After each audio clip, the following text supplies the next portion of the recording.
welcome to the program this morning, 9th District House of Representative member from the North Carolina General Assembly, Brian Brown. Good morning, Representative Brown. How are you? Good morning, Henry. I'm good. Are you ready to be home? I know it's been I'm very thankful to be home. so much for a short session. It wasn't exactly short. And you're still in session. Yeah, we're still in session. Technically, we're still in session. But you're on recess, right? Did I get that right? Yeah, that's right. Does that mean you're definitely going back? We will definitely go back on August 14th. Yeah, we will definitely. Now, how long that's going to be will be the question, and what we kind of work out with coal ash specifically in the coming days will really determine what we do. But I mean, it's coal ash, it's regulatory reform. I mean, there was some pretty important items that I think we need to get accomplished. And Medicaid reform. Well, Medicaid reform. But that probably will, my understanding is that probably will not be dealt with when you go back. That will not be. No, we will do that in a special session in November. Oh, Lord, you got to go back again. Go back in November. So you're going to go back in August and then go back in November. That's right. And the other thing that's left undone that we're all here in this community, we've all become very fond of Kyle Robinson and his family on Jeff Lebo's. What a great advocate. Basketball state. And so he's been pushing to try to get this autism bill passed. Are you optimistic that that'll be at least heard in the August session? I think so. I mean, in reality, I think it's fallen victim to politics, and that's unfortunate, but that's the reality of it. It's sitting over in the Senate, falling victim to politics, a prisoner of war, if you will. And that's unfortunate for the folks that are dealing with autism in the state of North Carolina. I definitely think it'll be something that'll be heard, and I think it's something that will end up happening.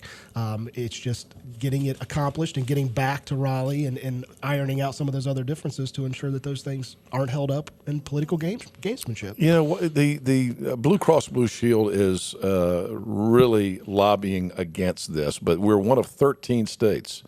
There are 37 states that require insurance companies to cover this autism treatment that Samuel Robinson, the Kyle Robinson's son, is going through. What's the big deal? Why will the Senate not move on this? You know, both in the House and the Senate, the people that are against it, it's just an ideological divide. It is the thought process that we do not want any additional mandates from a healthcare perspective. They kind of look across the spectrum, and we have a lot of mandates as a state. We truly do. We have a lot more mandates than other states do, in fact. This is just one particular mandate we do not have that other states do have. So I think that the divide is just simply ideological. We don't want any additional mandates shoved on our small business owners and those things. But I think this is a mandate that's important and a mandate that will end up saving taxpayers dollars in the end. But even Senator Norm Sanderson, who is a good friend of mine and yours, terrific gentleman from Pamlico County, chair of the Senate Insurance Committee, and a staunch conservative. Very staunch. Is in favor of this. That's right. And so why can't so it's got to be up at a higher level at the Senate. It's got to be at the very top level of Senate leadership that's saying no to this. You would think. Yeah. You would think. But we don't know who it is. We don't. It's just at some level. At some level of Senate leadership, they're saying we're just not going to deal with it. That's right. But the pressure's on, and so there's a chance they may actually. Well, I think the good thing that we really have going for that particular provision is the fact that Speaker Thom Tillis is. He is vehemently for this, and he has really used it as something that he really wants to get accomplished and something that he wants to ensure that gets done before he leaves the legislature. So I think having someone like Speaker Tillis behind it is definitely important for those folks who really want to get it done. All right, let's deal with the budget that was passed, teacher pay. The North Carolina Association of Educators continues to spin this as somehow somebody's getting a raw deal. The upper level teachers. Now, the Phil Berger put out an email last night trying to answer this question about whether, the longevity pay has been taken away in this raise. He's saying, no, it's not true. Longevity pay has not been taken away. It's just instead of getting paid once a year, it's going to be folded into the salary structure over the course of the year. And even at the top level of the step plan, I believe there's 16 steps. Currently, there's 36 steps. Oh, there's 36 steps. Okay, so he used the example of the 15th step. Somebody making $40,500 is going to make $43,500. Right. So they're getting a $3,000 raise. And somebody at step 15. And that's on top of the longevity. Right. And so somebody who's been there. Is it on top of the longevity? On top of the longevity. It is on top of the longevity. Okay. That's not the way I understood it, but maybe you're right. Yeah. Okay. You know more than I do. But anyway, they're getting at least a $3,000 raise. And so, again, why is the North Carolina Association of Educators continuing to talk trash about this incredible deal that you just gave school teachers. You could have scripted this. I could have wrote this entire story down in an envelope, sealed it, and handed it to you and said, open this once we pass the budget, and NCAE starts to communicate this. This is what they try to do. And the reality is, just look at NCAE. This is their talking points. They want to get the Republican leadership out of the House and the Senate and out of the governor's mansion, but they continue to see their membership decline. Why do they continue to see their membership decline? Because they continue to do things like this. They put out false statements. You just have to look to WRAL.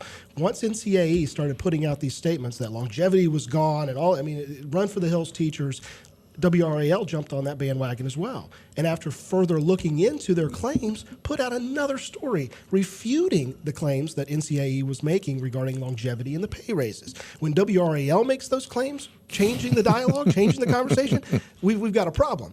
I think it's a great pay raise. It is really something that we've done great for our educators, for our state employees, and we worked really hard to come to a good compromise between the House and the Senate to ensure that we did that and fulfilled those promises that we've made to bring our teachers' salaries more in line with our neighboring states nationwide. And what are you hearing from school teachers locally?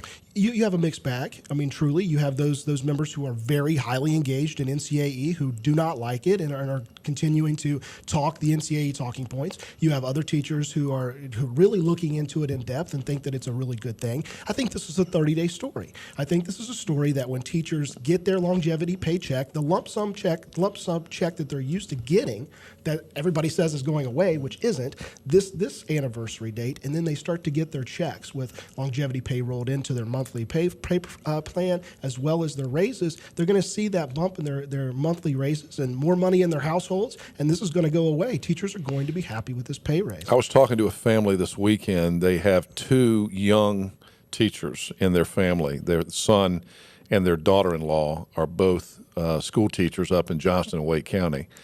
And they were talking about what a great deal it is for young teachers.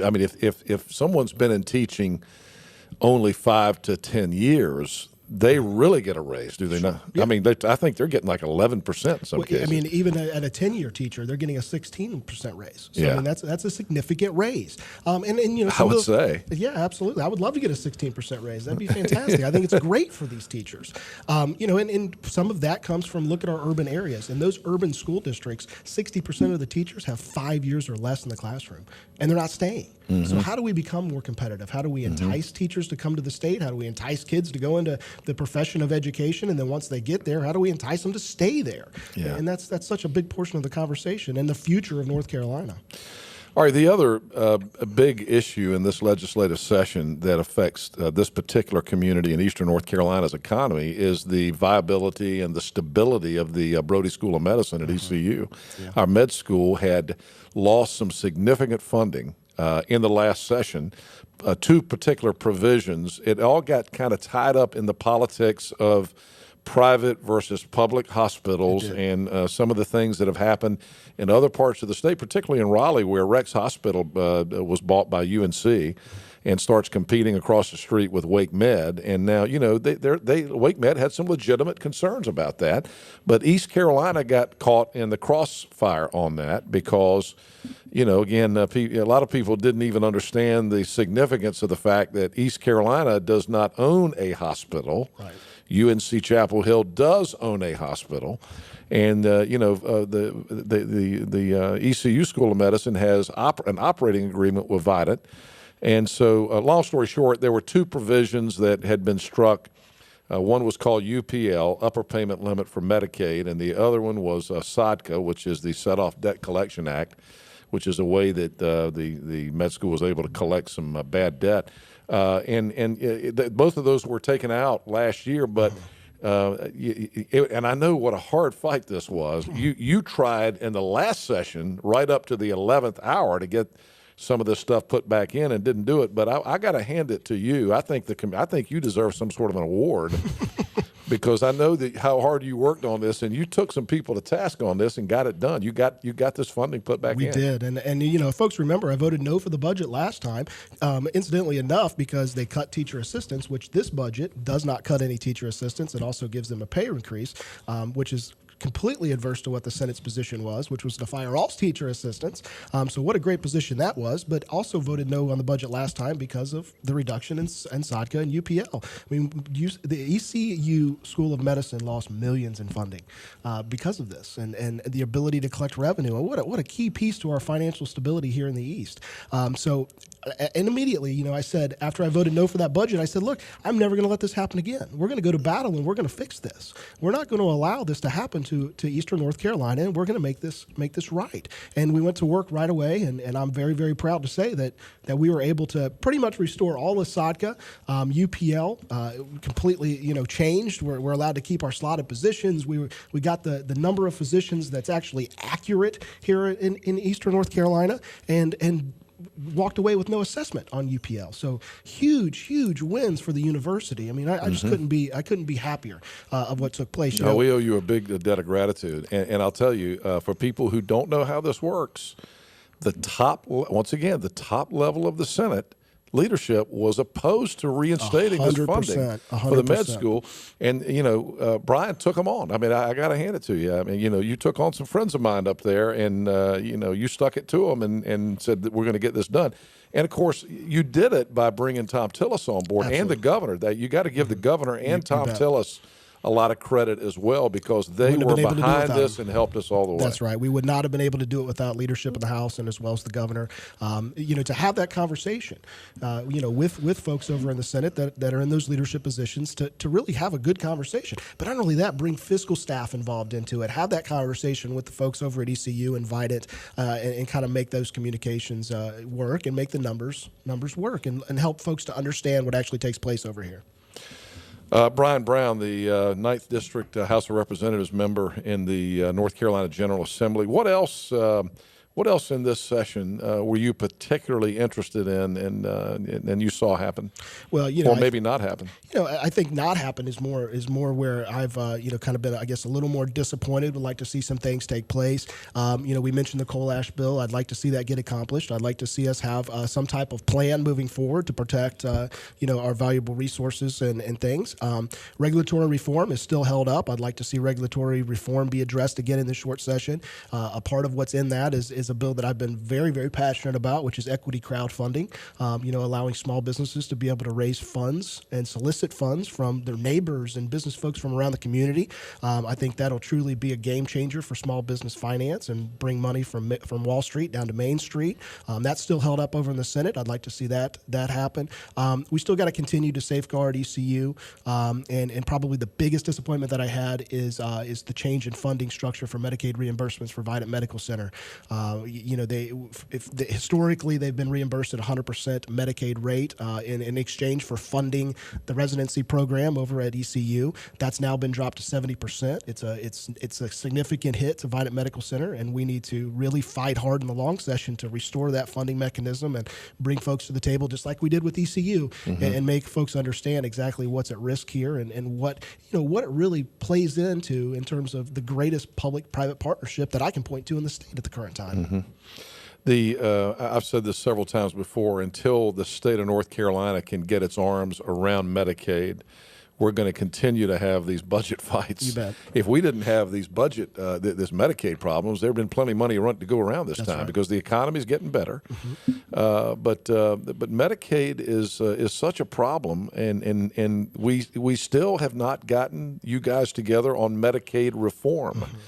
What do you think is going to happen on that? Is there a chance that that'll happen by the end of this year? I think it will. I'm very optimistic, but I think that, the House position with the ACOs, the governor's position, I think is the correct position. I think if you talk to physicians, you talk to hospital administrators, it's the right way to go, bringing them to the table and allowing them to run the programs and to do, the work of Medicaid and really control the cost from that perspective and reward outcomes versus reward folks walking in the door. It's a different conversation, and I think it will control the Medicaid budget a lot better and provide more predictability.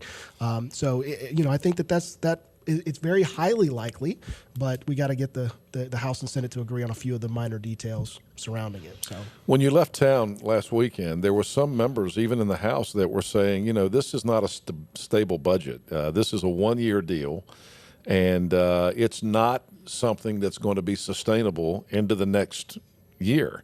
I know Representative Julia Howard was one of the people who's a pretty powerful member of the House, and Julia Howard was saying, you know what, we didn't do a good job with this budget. I mean, do you have some concerns about that? I don't. I really don't. And after talking with folks like Terry Boardman from fiscal staff, when you look like folks like Representative Howard, she is the chair of the Finance Committee. The finance folks always run for the hills, and I think that, and it's understandable. That's their job, and God bless them for doing it and watching out for us. But I do think it's a sustainable budget. I think that revenues are going to continue to come into line, and we're going to continue to see, increases in state revenues. And I think that it is a viable budget. It's not something that we're going to have to come back and tweak in a year. And I think only time will tell that. That's truly my belief. I think it's a good, strong budget. Any closing comments you want to make after the session? Any thoughts? Any bruises to heal? No real bruises other than being away. I will say that when we sent all you Republicans up there, we thought you were going to get along. But the House and the Senate continues to have major philosophical differences. Yeah, but you know what? That's Republicans. We all walk our own path. We all have our own ideological views. We're not going to just come together for the sake of being Republicans. We're going to make sure we're trying to do what's right for the state of North Carolina and the people we represent in our individual districts. I say God bless the fact that we have Republicans up there that are willing to stand up to each other, not just walk in lockstep, not just be status quo, but to really, truly do something that's important and significant for this state to move us forward. So, call it battered bruises, call it arguments. I call it measured approach to policy making, and North Carolina will be better off for it. It's going to be interesting too. There's some of the Senate leadership's got some very difficult November races They to certainly win. do. So I mean, there could be some changes in Senate leadership next year. We'll see. We'll see how that and works we know out. there's going to be changes in your chamber's right. leadership because Tom Tillis, of course, is going to be gone. He's running for U.S. Senate. And what a loss! What a loss to the General Assembly having Speaker Tillis leave. I've never met a man that's takes a more informative leadership approach and really engages his caucus in decision making. And I've just been absolutely in love with his leadership style and what he's done over in the House. And God willing, he won't leave our state, and he'll go to Washington to represent us in D.C. I'm with you on Tom Tillis. I mean, I just think he's awesome. I mean, he's a genuine, compassionate human being. I'm not campaigning for him. I mean, haven't gotten to know him. Just talking to him the other night about this autism bill. He cares about these families that are dealing with this thing. And he told me the other night, he said, sometimes I go to bed at night and I can't stop thinking about these families. And so I'm not going to stop fighting for them. So I think that, that's the kind of guy you want there who also has a conservative mindset. Right. Despite what many will say about That's right. All right, Brian, good to see you. Good to see you. Thanks for having me in. All I right, appreciate it. Representative Brian Brown.